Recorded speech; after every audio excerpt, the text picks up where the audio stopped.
Good morning. Thanks for joining us. My name is Marilyn Howard, and I am the recently retired founding executive director of the Manatee Community Foundation. And I'm Diana Shoemaker. I'm the Executive Director of Manatee County Habitat for Humanity. And we're really excited to have you join us for this very special series that we have created called A Heart for Giving. And it's really designed to help highlight the amazing contribution that volunteers make to our community. So we're very excited to have you join us so we can meet some new volunteers in our community and hear about the things that agencies are doing. At Manatee County Habitat, we are incredibly dependent on our volunteers to accomplish the goals that we need to accomplish at Habitat. And so today, I've got a couple of volunteers here with us. Dick Amesbury, who is our board president, and Jean Sommerfeld, a volunteer with us. And so today we'll talk a little bit about what it means to be a volunteer at Habitat and your volunteer experiences and why you're volunteering and a little bit about the agency of Habitat. I've actually been here at Habitat for 7 years, and I've seen some things change over the time, and I think today we'll talk a little bit about some of the changes at Habitat. Dick, why don't you start with tell us a little bit about Habitat and what we're doing and where we're going. Well, as you well know, Diana, Manatee Habitat is an affiliate of Habitat for Humanity International.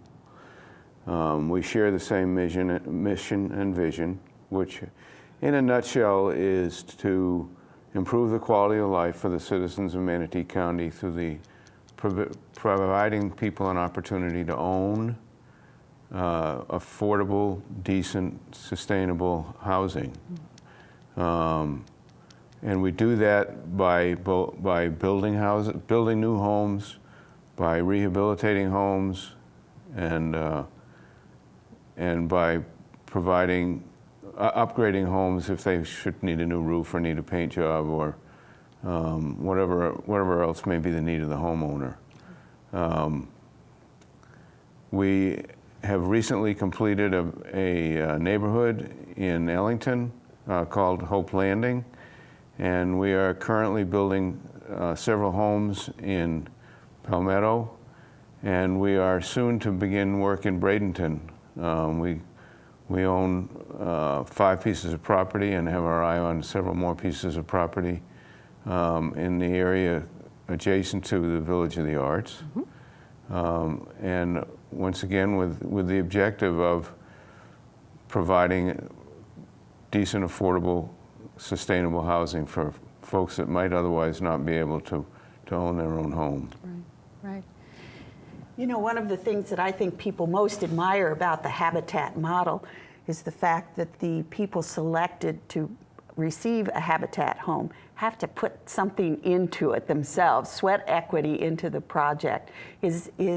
How do you find that works with the people that are going to get a Habitat home? It's really a critical part of the whole program for several reasons.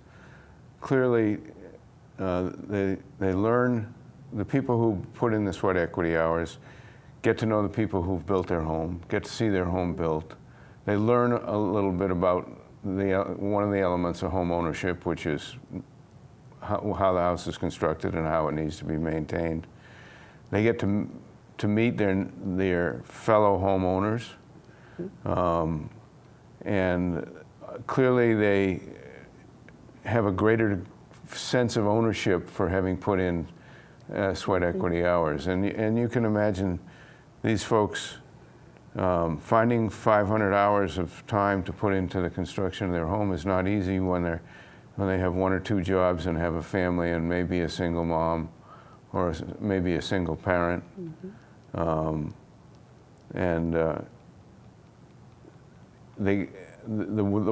volunteers who are working on their houses particularly enjoy getting to know the families.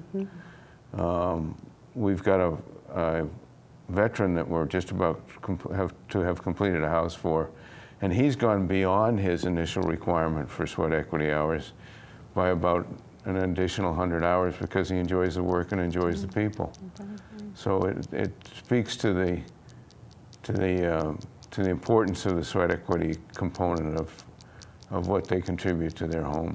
That's great. And then the other important thing to know is that, along the same way in terms of ownership and investment, is that Habitat homes are actually not given away to our homeowners. They're in fact, they qualify once they've completed those sweat equity hours and all the other qualifications, the opportunity to purchase their home at a 0% interest loan. And so that's what makes it really affordable and makes it such a unique model. So, and of course, volunteers are essential for us to be able to build along with other things. We couldn't build the homes Right. for the cost that we build them without the volunteers. Right.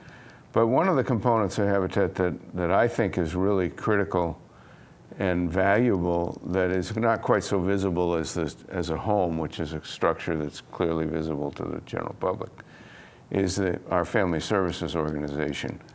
Because people do have to qualify to own a home, and they also need to understand the responsibilities of home ownership. And our Family Services Organization will take them through a qualification process, which will put them in a credit situation such that they can, we're confident they can maintain the mortgage or pay the mortgage that they have when they take over ownership of the home.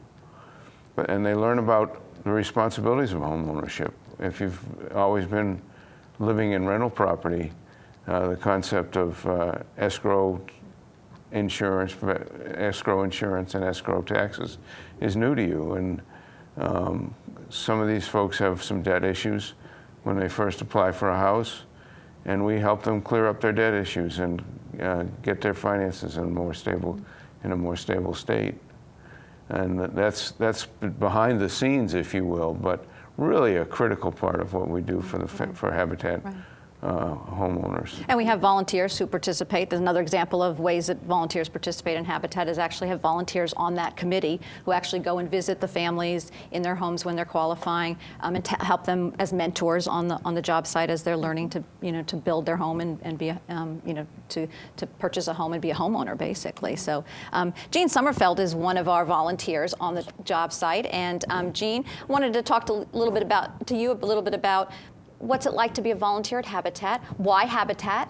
Some of the thoughts you have about Habitat as a volunteer. Well, first of all, the reason that I volunteer with Habitat is to give back to the community. I was very fortunate in my working span of time to have always been employed and been a beneficiary of our society, and now I'm trying to give back to it in a little way by 1 or 2 days a week with working on it.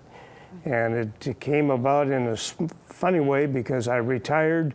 My neighbor lady asked me what I was going to do with all my time now that I was retired. And I said, well, I've always thought about working with Habitat for Humanity. And her response was, well, our organization is building a house right now, right up the street from where we live. And why don't you come out on Saturday and join us? So I did. I pounded nails, and I was so welcomed by the crew of other volunteers and leaders that I came back the next Saturday and the next Saturday, and it's been going on for 17 years now, and I'm still pounding nails and working with Habitat. Absolutely. Very rewarding. Absolutely. The big reward, though, is when the home dedication occurs and you have a youth choir singing a song, or you get to an open house in a new home and these little toddlers come up to you and give you a handcrafted little welcome note and thank you note. Those things I cherish. That's better than a paycheck. So it's been, and you've done other volunteer work too, not only Habitat, but you've been a volunteer for a number of years in other areas too. I've done some volunteer work that was very enjoyable, and that was raising funds for the MS Society by participating in bicycle rides and spending a week of my summertime riding across another state, state of Minnesota, riding across there and raising funds for the MS Society. That's great. And there's other things too that we do, but those are the big ones. You know, one of the things for volunteers is I think there are so many organizations people can choose to volunteer for, but sometimes they're a little bit nervous about going by themselves or starting with an organization new for them. And I think what I've been so interested to see with Habitat is how many groups volunteer for Habitat, that you can be a member of a church, and the church is building a habitat home, or women are building habitat homes. I mean, I think that's fantastic. I mean, do you have other examples of organizations coming Right. together to build Right. habitat homes? Well, we have in the summer when I'm building up in Minnesota, we have quite a core of different organizations from other corporations, and the 3M Corporation, General Mills. These are crews of 20 to 30 guys and women that come out on a regular basis and have a schedule. I mean, their day is Tuesday, and they're on the site on Tuesday. There may be another group there on Wednesday, and they're all building for Habitat for Humanity. And they're a core group of people that you get to know each other, you know your strengths and weaknesses, and how to help each other out. And if I don't want to pound a hammer and nail, you have plenty of other volunteer opportunities. Absolutely. You mentioned a few. Right. Yeah. Not only on the job site itself, but the Family Services Committee. We've got opportunities in the office for administrative volunteers. Our restores are always looking for volunteers. So there is always a place for a volunteer, and we really try to match somebody's interest with a need that we have in the organization, because it really is a family. I mean, from the day we're on the job site, or whether we're in the restores, we become a family, and we become families with the families that we work with. So it really is a family experience, and I'm so glad to hear Gene had such a good experience when he went to the job site and felt welcomed, because that's really what we try to do, is make people feel welcome and part of the experience, and that they're never not going to be able to find something they can do even on the job site. And back to what you were saying about other groups, we have corporate sponsors that work with us. Most recently, we've had a partnership with Boar's Head, and they have brought their team employees out to the job site at least 3 Saturdays to complete some hours. And it was a fabulous experience. It was a team building experience for them. We got to know Boar's Head really well. They got to know our family. They were built on a veteran build. They brought a hot dog cart at the end of it, and they not only helped feed their volunteers, but the mailman stopped by, and it became this community experience as a result of these fun builds that we do. So there are lots of opportunities. Yeah, lots of. I look at the volunteer experience as a very stable three-legged stool, and I don't know why I use that analogy, but the 3 legs that make it so stable are, first of all, it's an opportunity to give back to society, which is important to each of us, but secondly, it's an opportunity to do work that you like, or to develop a skill that you might want to develop, and finally, it is a great group of people. So you have friendships that come out of it. It's an opportunity to give back to society, and you're learning new skills and meeting new people. So it's a wonderful opportunity and a wonderful way to spend your time. And Dick's a volunteer too, as a board member. Lots of hours given to the organization in terms of administration and organizing and running a board. So Dick, what brought you to Habitat initially? Well, I worked for ExxonMobil in Houston, and ExxonMobil sponsored a home, annually would sponsor a home and build it with employees who wanted to participate in that exercise. And I just raised my hand one day and went out and discovered how much fun it was and how much I was learning, because that was 10 or 15 years ago. And whereas I was a homeowner and considered myself a handyman, I've learned a lot since then, and just discovered that I enjoyed the work. So it's an educational experience. If you don't have a background in construction, you're still a useful volunteer on the site. Is that right? Oh, absolutely. And we have crews on site, and each crew has a leader, and the leader will take you under his wing, so to speak, or under her wing, and teach you what you need to know in order to do the job properly. Right. Gene, did you have a lot of skills before you came, or did you use the skills you already had when you came, or how did it work for you? I did my handyman work around the house, but I was, my previous employment had nothing to do with building houses. And, but it was an organizational type of a skill. But the training came on the site, and with the early people that I worked with Habitat here in Bradenton and Manatee County, and being shown how to do things. I had one mentor that was excellent, and that was up in Minnesota, where I worked with Twin Cities Habitat. And he would take me under his wing and he'd say, "Come on over here, I'll show you how to do this." And he would show me how to do it, and he says, "Now you do one." That's great. And later on, then you can teach one. So it's learn and then teach. Right. And you were talking about education there. One of the things that Habitat is doing now is building with green technology. All of our homes now are built with solar panels and solar water heaters and hardy siding, so it's a whole new product that we're using, but it's also for the volunteers too. Have you guys used you've worked on the green builds as well, so you've had to learn how to use those kinds of products and learn new skills around that as well. So right. Yeah, so it's an education about green building as well. So there's. Well, I would always volunteer to shop.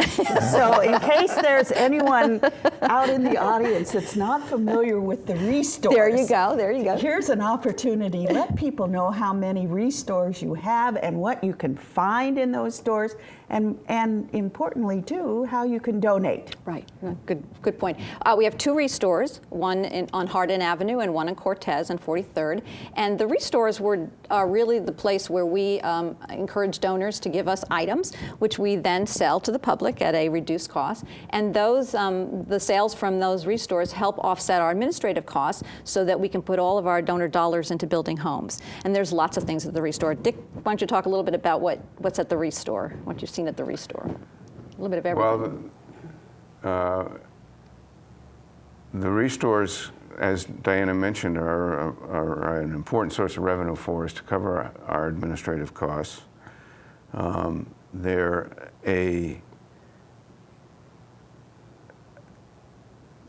We have repeat customers who are looking for antiques or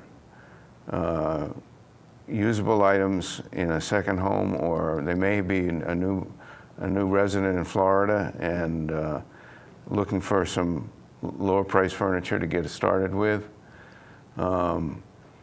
And you can fulfill a number of functions within the Restore as a volunteer. You can sell on the floor if you want. We have drivers, obviously, who do the pickup work. We have people unloading trucks and pricing goods and repairing goods so that they're resellable. They're large retail operations that are comprised of all the functions you would associate with the normal operation of a store. Like I say, they're an important component of what we do, and they're one of those less visible volunteer opportunities. Mm-hmm. But when we were in a building hiatus 4 or 5 years ago, I went to the Restore and just showed up one morning and found myself unloading trucks and trying to decide what material was marketable and where it belonged on the floor, right, and what it ought to be priced at. Right. Mm-hmm. And once again, they're wonderful people who work there. They appreciate the efforts of the volunteers, and they welcome you with open arms. Right. Fantastic. You can get furniture that you can rehab for your house. So artists sometimes come and find great finds. I mean, we have things like any building materials that you need, clothing, furniture. I mean, we've got a wide selection of items to use at the Restore, and it's just an opportunity for people to do things like price linens, or we have a woman who helps decorate, make arrangements. She takes the flowers that come in and are donated and turns them into these beautiful arrangements. So there's lots of opportunities for skills and talents at the Restore as well. So volunteerism, is such an important, I think you said the stools, it's an essential piece of what we do. Lots of hours on the job site of volunteer support. So Jean, tell us a little bit about what you would like to continue to do with Habitat, the kinds of things that you enjoy doing and would continue to do as a volunteer. Well, keep building the houses. Right. And so to do that, we do need the resources. Right. And scouting out to see if we can find any other buildable lots. That always helps the organization. The big thing is to recruit other people. Mm-hmm. And I talk with friends, and they haven't grabbed the concept yet that they were successful And why shouldn't they get into the volunteerism and help somebody else? Yeah. It's hard to convince people that they should do that. The other thing is meeting with people on a regular social basis and explaining to them, as was mentioned earlier, that these houses are not given away, that these houses are bought by the homeowners, and that they do have a mortgage, just like all of us do. And theirs is a little bit different in that there's no interest on that loan, but that their money that they make that house payment on goes back into the pot, so to speak, to build more houses. And so it's a reverse Ponzi scheme, if you will. It's money that goes in and grows. That's right. And helps out. One of the things I've often thought about doing is one of the larger projects that the international organization does, where they go out someplace. Haven't fitted into my busy schedule yet, though. But someday I'd like to do one of those, going to a foreign country, and where the concept of affordable housing and safe housing is totally different than what we have here. Right. And where here we build to meet the building code of our community, there you just do the basic structures. That's great. That's So- great. So really get to do something outside of, the local community and volunteer beyond, your own community, which is wonderful. Habitat does in fact partner with international organizations through a tithe program. We actually tithe for every home that we build here locally. We send a tithe to that country that we support, in this case mostly Haiti right now, that we're sending a tithe to, so that we get to help not only build here, but we're also building in other places as well in the world. So Dick, how about yourself? Where do you see yourself going with Habitat in the future and as a volunteer? Well, as long as I'm physically able, I intend to be a construction volunteer. My role on the board will end, and I probably will participate to the degree they need my skills. Yes. Having worked for a large corporation for a long time, I've got some planning skills and some skills for developing strategic plans that I think are vital to the organization, and I speak to that as the current president of the board. We are in the process of developing a new 3-year strategic plan. It's a bit different than what we've done in the past, in that we're building individual homes, what we call infill homes, in existing communities. It's somewhat of a paradigm change for our mission and vision, in that what we're hoping to do is to go into a neighborhood and refurbish homes or replace homes that are no longer habitable, and in the course of that, pick the neighborhood up by the bootstraps, and give them a better outlook on where their neighborhood's going and what's important to them in terms of quality of life, and how good proper housing or decent affordable housing can in fact improve the quality of life, not only for the occupants but for the neighborhood in total. Great. Good. I would like to take both of these gentlemen out on the road with me, because you really can talk about what it means to have a heart for giving. You both demonstrated, I can feel it coming off of you, and so many organizations need volunteers.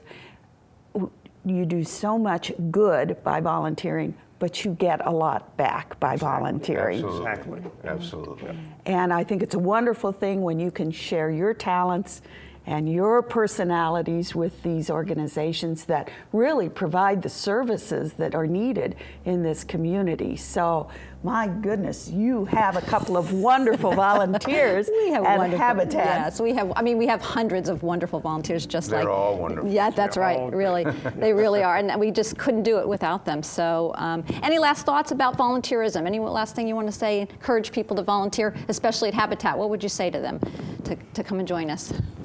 Well, with regard to Habitat, I would encourage them to consider volunteering and recognize that it's not just a matter of cutting wood and pounding nails. There are a variety of opportunities available to people. And But if folks don't have the time or the inclination to volunteer, we're always in need of resources. If you have something you could donate to the Restore, that's a source of revenue for us that is extremely helpful. If you're going to have your kitchen redone and you want your cabinets taken out, we'll take your cabinets and resell them at the Restore, and that's a win-win for everybody. So you can get involved in a variety of ways, all of them important to the organization. And just check our website at manateehabitat.org, and you'll find some way that you can participate in an organization that is truly giving back to the community and improving the quality of life for citizens in general. Wonderful, wonderful. Gene, any last thoughts? Well, first of all, I would like to second what Dick said about it. And the other thing is that if you have a friend that you know has time, take them under your wing, bring them out, and show them the ropes, so to speak, and let them know that they can pick up that nail, that hammer, and pound in that nail, or saw that board, and maybe you can find somebody that will catch the spirit of volunteering. Great, Yes. great. We're all in this together, aren't we? Yes. Aren't we? Well, Marilyn, this has been fun, hasn't it? It's been great. Get to talk about the wonderful impact that volunteers make in our community. So we are thrilled to be able to do this series together, and we look forward to next time joining us with the next organization and their volunteers to hear a little bit more about how Manatee has a heart for giving.